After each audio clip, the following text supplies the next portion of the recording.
Friends, कैसे हैं आप। आज जानेंगे कि डहलिया और ग्लैडियोलस से कैसे हम उसका कंद तैयार कर लेंगे। सर्दियों के मौसम में आप देखते होंगे कि डहलिया का जब हम फूल लगाते हैं या फिर ग्लैडियोलस का फूल लगाते हैं तो हमारी जो बगिया होती है वो कितनी ही खूबसूरत दिखाई देती है और ये ऑर्नामेंटल के रूप में इतना ही खूबसूरत दोनों पौधे लगते हैं। तो दोस्तों, ये जो जानकारी आपको दी जा रही है वो मॉडर्न गार्डनिंग एंड फार्मिंग के सौजन्य से दी जा रही है। तो जैसा कि मैं आपको बता रही थी कि सर्दियों में जो हम पौधे लगाते हैं जिनके कि फूल जैसे कि ग्लैडियोलस या फिर आपका गुलदाउदी, ये दो ऐसे पौधे हैं जिनसे कि हमारी छटाई इसकी निराली होती है। आप देख सकते हैं कि ये ग्लैडियोलस का पौधा है और सर्दियों में यानी कि मुख्य रूप से नवंबर से खिलना प्रारंभ होता है। नवंबर से लेकर ये मार्च तक खिलता रहता है।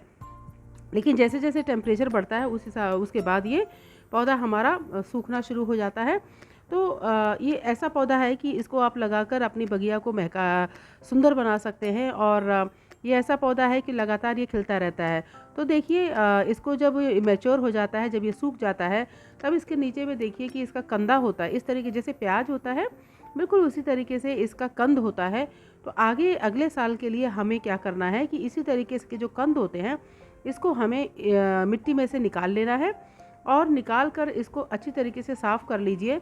देखिए, एक कंद आपस में जुड़े भी रहते हैं, एक कंद से कई सारे अन्य कंद भी लगे रहते हैं। तो हमें क्या करना है, ये प्याज नुमा कंद जो हैं इनकी जड़ों को भी तोड़ना नहीं है, बस कंद को अलग कर लेना। देखिए, एक ही कंद में कम से कम 20 से 25 नए कंद और तैयार हो गए हैं। यानी कि एक ही पौधे से हम कितने सारे और ग्लैडियोलस के पौधे तैयार कर सकते हैं। तो ये एकदम स्वस्थ कंद हैं दोस्तों। तो आप मिट्टी से इसको खोद लीजिए और खोदने के बाद इसको अच्छी तरीके से साफ़ करना है, यानी कि इसको धुलना नहीं है, बस इसको मिट्टी को झाड़ देना है।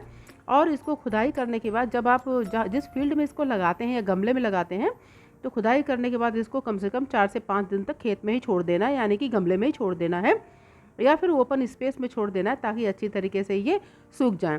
अब इसको स्टोर करने की बात आती है। देखिए, मैंने एक प्लास्टिक बैग लिया हुआ है जो कि जालीनुमा है और इसी में हम इसको सारे कंद को पैक कर देंगे। इस तरीके के बैग में इसलिए पैक करना चाहिए क्योंकि इससे एरिएशन प्रॉपर होता है, यानी कि हवा अच्छी तरीके से आती जाती रहती है। तो कंद जो है वो उसमें सड़ता नहीं है, क्योंकि कंद जो होता है वो जीवित होता है और हमको अभी कम से कम 4 से 5 महीने इसको रखना है सुरक्षित। बरसात का मौसम भी आएगा, तो ऐसे में कंद में किसी भी प्रकार का बीमारी ना हो, इसके लिए हमें ऐसा ही बैग चूज़ करना है जिसमें कि हवा आती जाती रहे और कंद हमारा बीमारी ग्रसित रोगग्रस्त ना हो। तो स्वस्थ कंद को हमको ले लेना है और सभी को अच्छी तरीके से इस तरीके का गनी बैग आता है और प्लास्टिक बैग आता है, इससे हमको इसमें सुरक्षित कर लेना। और ये देखिए, कंद से हम जो छोटे छोटे ट्यूबर्स हैं, आप देख सकते हैं कि ये जो जितने भी ट्यूबर्स हैं सबसे पौधा अगले साल निकलेगा। जो बड़ा कंद है उसको हम कटिंग करके अगले साल लगा देंगे। दोस्तों, इसके संदर्भ में मैंने पहले एक वीडियो भी बनाया है कि कैसे ग्लैडियोलस को लगाते हैं, तो इसका लिंक जो है वीडियो के साथ मैंने दिया हुआ है, आप जाकर उस पर देख सकते हैं कि ग्लैडियोलस के पौधे को लगाया कैसे जाता है। तो यहाँ पर जब स्टोरेज करेंगे तो आप अच्छी तरह देख लीजिए कि जब कंद जो है काफ़ी सूख जाए, हल्का हो जाए, हाथ में लेकर देखें, तब उसको आपको इस तरीके से पैक कर देना है। और पैक करके आप कहीं भी इसको सुरक्षित स्थान पर रख दीजिए जहाँ पर ड्राई और थोड़ा सा डार्क स्पेस हो, वहाँ रख देना है। एकदम खुले में धूप में नहीं छोड़ना है, छायादार स्थान पर रख देना है और जहाँ पर हल्की सी हवा आती रहे, ऊंची जगह पर रख देना है ताकि सुरक्षित हो। अगले साल आपका ये पौधा लगाने के लिए कंद तैयार हो गए हैं। अब हम दूसरे नंबर पर बात करेंगे डहलिया की। फ्रेंड्स, आप देखते होंगे कि डहलिया का ये पौधा है और डहलिया जो है सर्दियों के मौसम में लगाई जाती है और ये पौधा भी इतना खूबसूरत होता है। अभी आप देख रहे हैं कि ये जो पौधा है ये मैंने इसका कंद जो है सितंबर में रोपाई किया था इस पौधे का, और अक्टूबर में जाकर इसमें इस तरीके के फ्लावरिंग बड्स आ गई हैं और अक्टूबर के बाद नवंबर से ये फूल खिलना प्रारंभ हो जाते हैं और ये तकरीबन अप्रैल महीने तक चलते हैं। अगर आपने नवंबर में इसमें फ्लावरिंग शुरू हो गई तो ये लगभग 3 से 4 महीने तक इसमें लगातार फूल आते रहते हैं। और इसमें एक चीज़ का आपको विशेष ध्यान देना होता है कि जब आप ग्रहेलिया का जो फूल होता है वो काफ़ी बड़ा होता है, तो उसको सहारा देने के लिए उसमें स्टैकिंग करना बहुत ज़रूरी होता है, यानी कि आपको एक बांस की फट्टी या फिर लकड़ी का सहारा दे देना होता है ताकि वो पौधा हमारा गिरे नहीं और फूल जो है हमारे अच्छी तरीके से ऊपर में खिलते रहें। ये फ्रेंड्स, आप देख सकते हैं कि इसमें रंग बिरंगा डहलिया लगा हुआ है और ये डहलिया बेहद खूबसूरत लगता है, तो इसको ज़रूर लगाइए। आप गमले में भी लगा सकते हैं।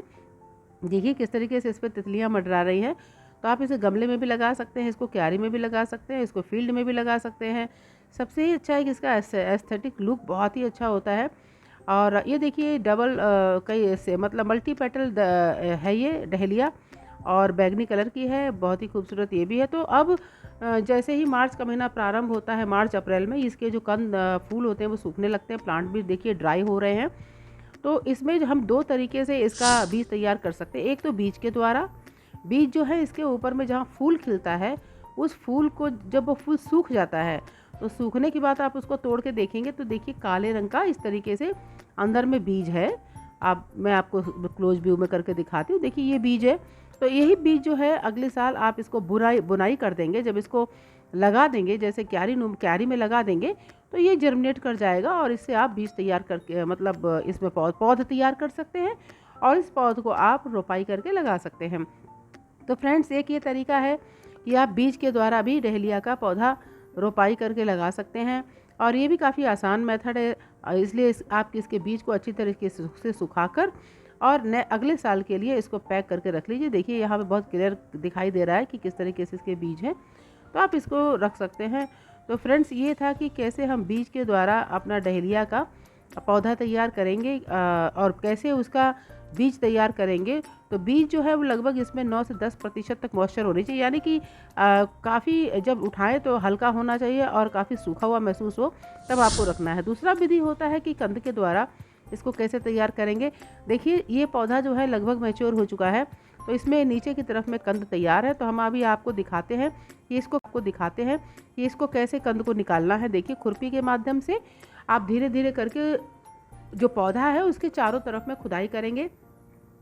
खुदाई करते समय इस बात का ध्यान रखिए कि कंद कटे नहीं, क्योंकि नीचे की तरफ में इसका कंद जो है काफ़ी दूरी तक फैल जाता है। तो ऐसे में जब हम खुरपी से इसकी निकालेंगे तो इसका कंद को कटना नहीं चाहिए, कंद साबुत तो रहना चाहिए। देखिए इसमें एक ही पौधे में कितने सारे कंद हैं, लगभग 5 से 6 कंद हैं, और इसको आप तोड़ के इस तरीके से रख लेना है। ये कंद जो हैं, यही कंद जो होते हैं वो आगे सितंबर महीना, अक्टूबर महीना में इसकी प्लांटिंग होती है, और इसको भी आप सुखा कर रख लीजिए। इसको भी जब हार्वेस्ट करते हैं तो कम से कम 1 सप्ताह आप फील्ड में ही छोड़ दीजिए, ताकि अच्छी तरीके से ये ड्राई हो जाए, सूख जाए। और आपको इसमें कुछ नहीं करना है, बस अच्छी तरीके से मिट्टी को साफ़ कर देना है कंप्लीट। ये जैसे आलू सूखता है, आलू को हम कुछ दिन छोड़ देते हैं, उसी तरीके से इसको भी छोड़ देना है। और इसको आप उसी तरीके से जो मैंने अभी आपको बैग दिखाया था, जो जिसमें कि छेद थे, यानी कि गनी बैग जैसा जो था, आलू भी पैक करते हैं, उसी तरीके के बैग में इसको, जाली नुमा बैग में इसको पैक करके हमको सहेज के रख देना है, ताकि कम से कम 4 से 5 महीने ये सुरक्षित रहें। तो दोस्तों, इस तरीके से आप ट्यूबर्स को सहेज कर अगले साल अपनी बगिया को महका सकते हैं। थैंक यू सो मच मेरे साथ बने रहने के लिए, इस तरीके से अपना प्यार देने के लिए। नई पोस्ट के साथ आपसे फिर मिलूँगी। Bye bye.